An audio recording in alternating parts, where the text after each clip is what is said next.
परमात्मा राधा कृष्ण का ध्यान करने से, वंदन करने से मन पवित्र होता है। ऐसे परमात्मा के चरणारविंदों में कोटि नमन वंदन करते हुए मित्रों को, जिज्ञासुओं को, धर्म प्रेमियों को, ज्योतिष विज्ञान प्रेमियों को हर हर महादेव, बम बम भोले नमः शिवाय। मित्रों, ज्योतिष शास्त्र में एक षडबल, षडवर्ग, सप्तवर्ग, 10 वर्ग, 12 वर्ग, 16 वर्ग, ये जो वर्ग हैं ये लग्न कुंडली के आधार पर ही इनका निर्माण होता है।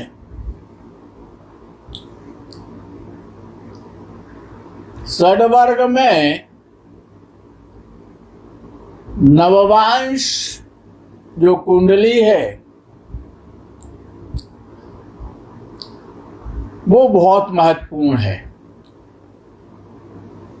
अत्यंत महत्वपूर्ण है नववांश। विद्वानों ने कहा है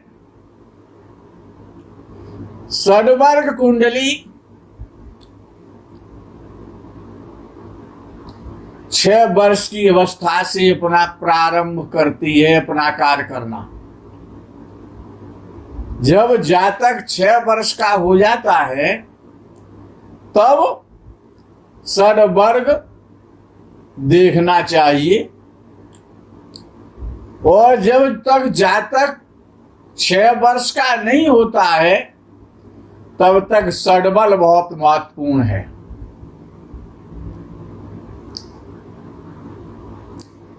सात वर्ष से सप्तवर्ग कार्य करता है और 10वें वर्ष से और 16 वर्ष की अवस्था तक 10 वर्ग कार्य करता है, और 16 वर्ष की अवस्था से 110 वर्ग कार्य करना प्रारंभ करता है। ऐसा अधिकाधिक विद्वानों का मत है और ये सत्य भी पाया गया है।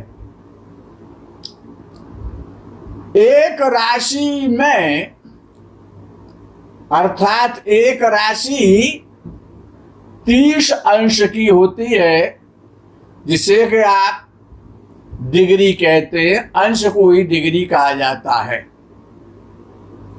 अंश, कला, विकला, जैसे कि घंटा, मिनट और सेकंड।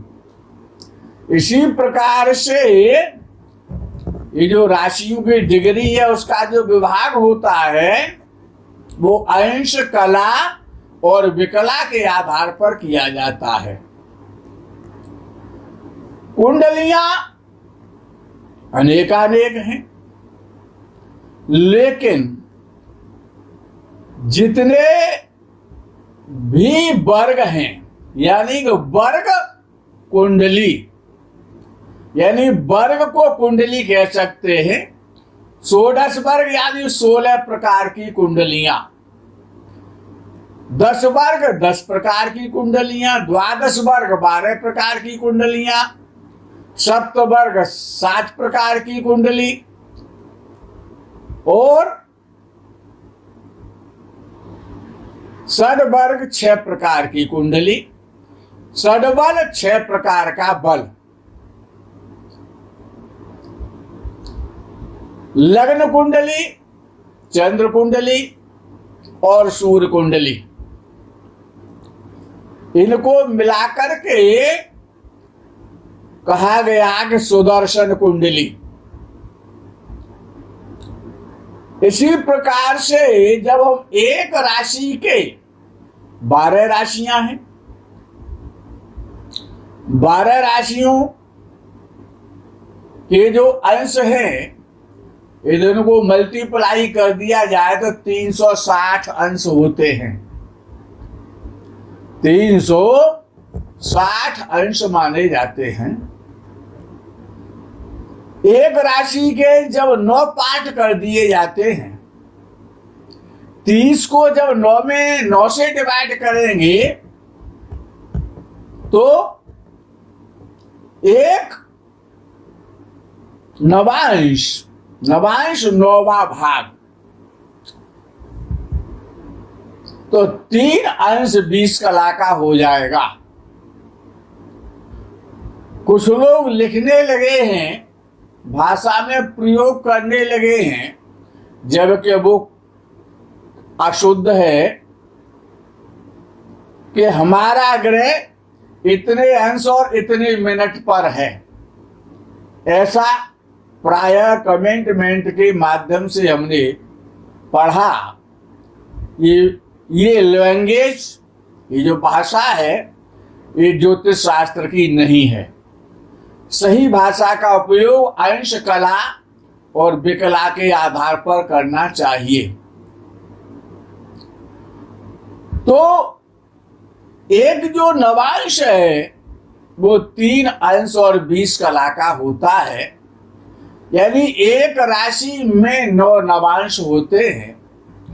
ये जो नवांश कुंडली है, इसको विद्वानों ने और सूक्ष्म शरीर माना है। शरीर 3 प्रकार का होता है, एक स्थूल शरीर, एक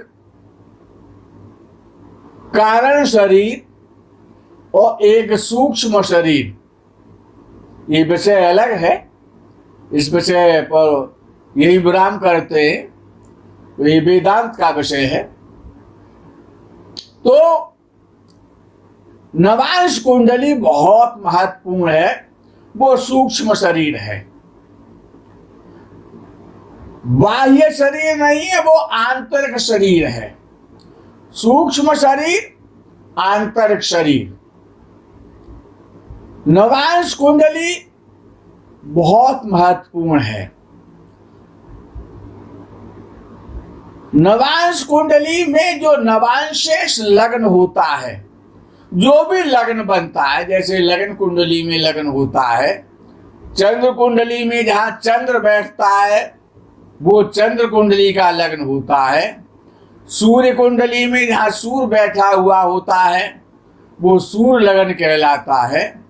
इसी प्रकार से और राशि में 9 का गुणा करने के पश्चात और जो 9 पार्ट उसके बनते हैं, आपकी कुंडली के आधार पर जो भी आपका नवांश लग्न बनता है वो नवांश लग्न ही कहलाता है और कुछ नहीं कहलाता। जितनी भी कुंडलियां हैं उसमें जो प्रथम भाव है वही लग्न है, उसको नवांश लग्न कहते हैं। और जो नवांश लग्न का स्वामी है वो बड़ा महत्वपूर्ण है। जैसे कि लग्न कुंडली में लग्नेश, चंद्र कुंडली में चंद्रेश और सूर्य कुंडली में सूर्यशेष। सूर्य लगन का स्वामी, चंद्र लगन का स्वामी और लगन का स्वामी, जैसे ये महत्वपूर्ण हैं, इसी प्रकार से नवांश कुंडली का जो नवांशेष है, नवांश लगन का स्वामी वो कोई भी हो सकता है। सूर्य भी हो सकता है और चंद्र भी हो सकता है, मंगल भी हो सकता है, गुरु भी हो सकता है, शुक्र भी हो सकता है, शनि भी हो सकता है, राहु भी लगन में बैठ सकता है, केतु भी लगन में बैठ सकता है। यदि नवांश लगन का स्वामी नवांश कुंडली के लगन में ही बैठा है, कोई भी लगन हो नवांश कुंडली का, वो अपने स्वभाव के आधार पर जैसा उसका कारकत्व है, जिन जिन वस्तुओं का कारक है, जिन जिन चीजों का कारक है, उन सबसे संबंधित फल देता है। यद्यपि नवांश कुंडली को विशेष रूप से जो महत्व दिया जाता है वो वैवाहिक जीवन के लिए, लाइफ पार्टनर के लिए और उसकी विशेषता है।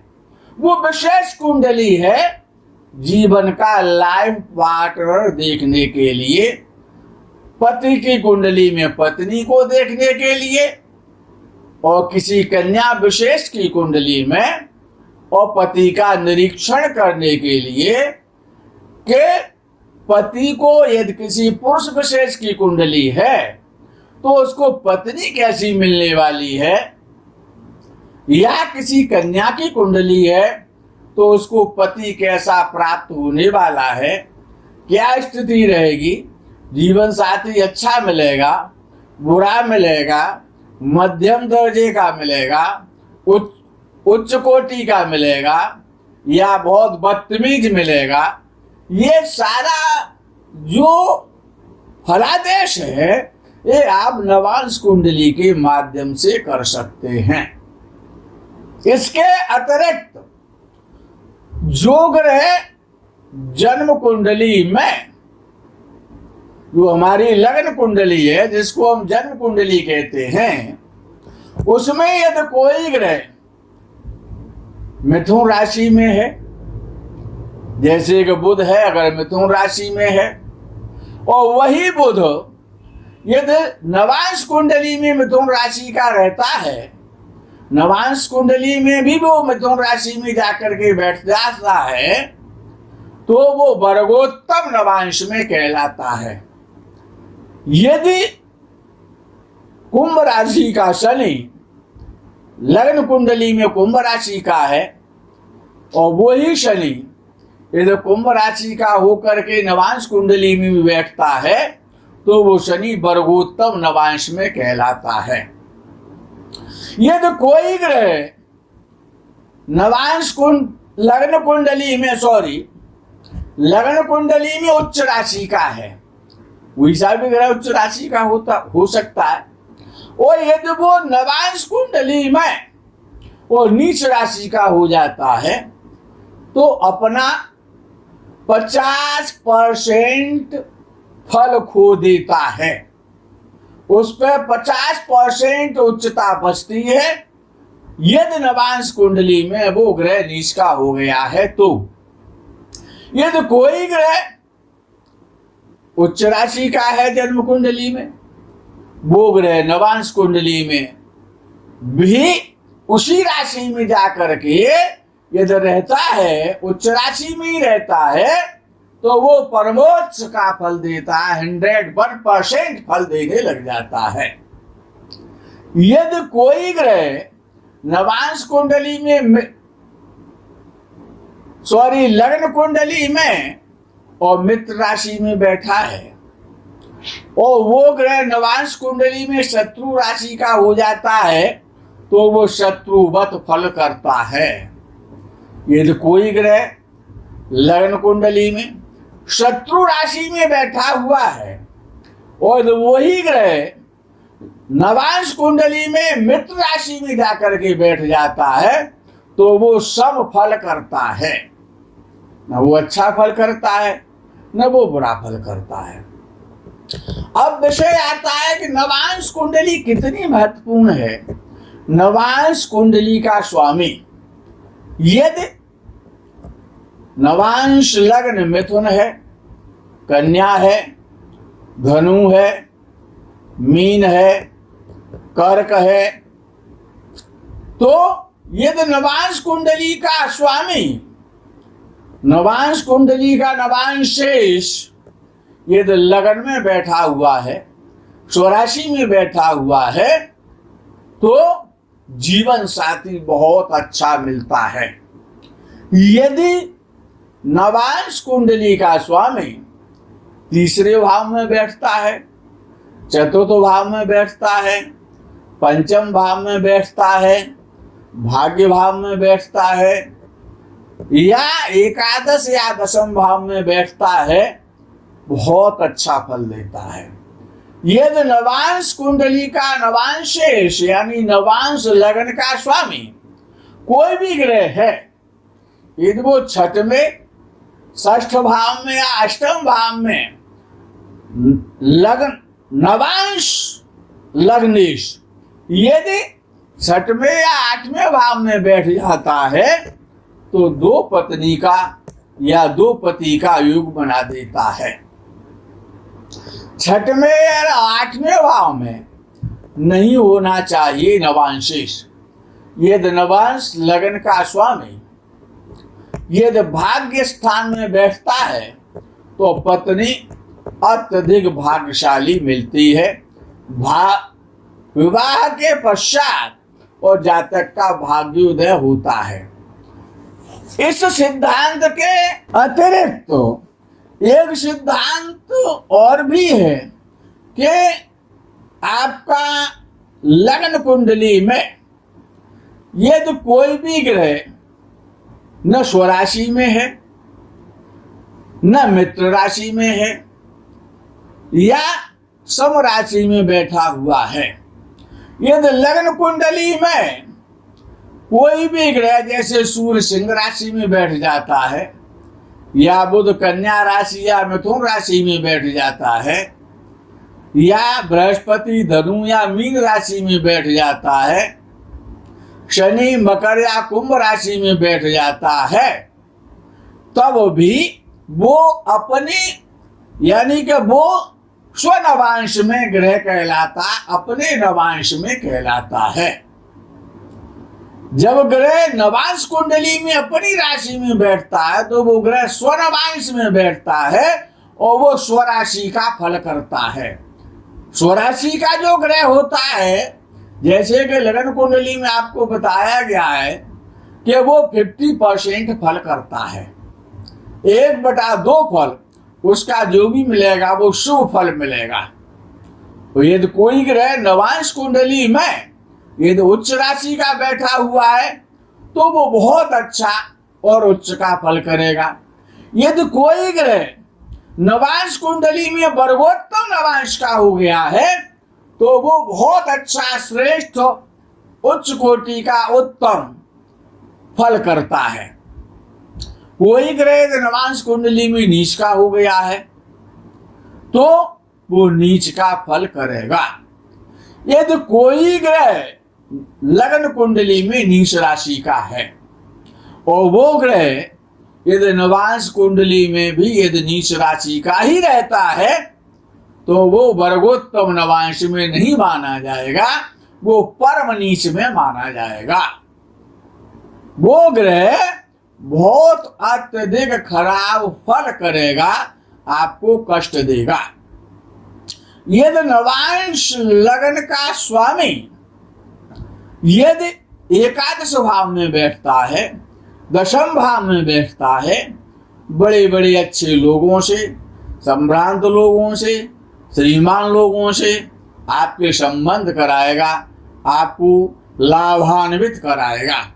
नवांश कुंडली का स्वामी नवांशेष यदि धन स्थान में द्वितीय भाव में बैठता है तो निश्चित रूप से परिवार के द्वारा, कुटुंब के द्वारा, समाज के द्वारा आपको धनी बनाएगा, सम्मानित कराएगा। कोई भी यदि नवांश कुंडली में, नवांश लग्न में यदि पापक ग्रह बैठे हैं या क्रूर ग्रह बैठे हैं, नवांश कुंडली के द्वितीय भाव में या द्वादश भाव में या नवांश कुंडली से षष्ठ भाव में, सप्तम भाव में, अष्टम भाव में यदि पापक ग्रह या क्रूर ग्रह यदि बैठे हुए हैं तो निश्चित है कि आप अपने जीवन साथी से परेशान रहेंगे, पीड़ित रहेंगे, पूरा जीवन बड़ा संघर्ष में हो जाएगा। नवांशेष यदि पापक ग्रहों से पीड़ित हो रहा है तो आप भी पीड़ित होंगे और आपका जीवन साथी भी पीड़ित होगा। नवांश कुंडली अत्यंत महत्वपूर्ण है। नवांश कुंडली के बिना देखे यदि कोई भी विद्वान यदि लग्न कुंडली का, चंद्र कुंडली का, सूर्य कुंडली का सुदर्शन पद्धति के माध्यम से यदि फल करता है तो फल में पूर्णता नहीं हो सकती है। इसके अतिरिक्त अष्टक वर्ग देखना भी परमावश्यक है। मित्रों, आज के इस प्रकरण में यही अल्प विराम करते हैं। आगे के प्रकरण का आपको इंतजार रहेगा। तब तक के लिए हर हर महादेव, बम बम भोले, नमः शिवाय, जय गो माता दी।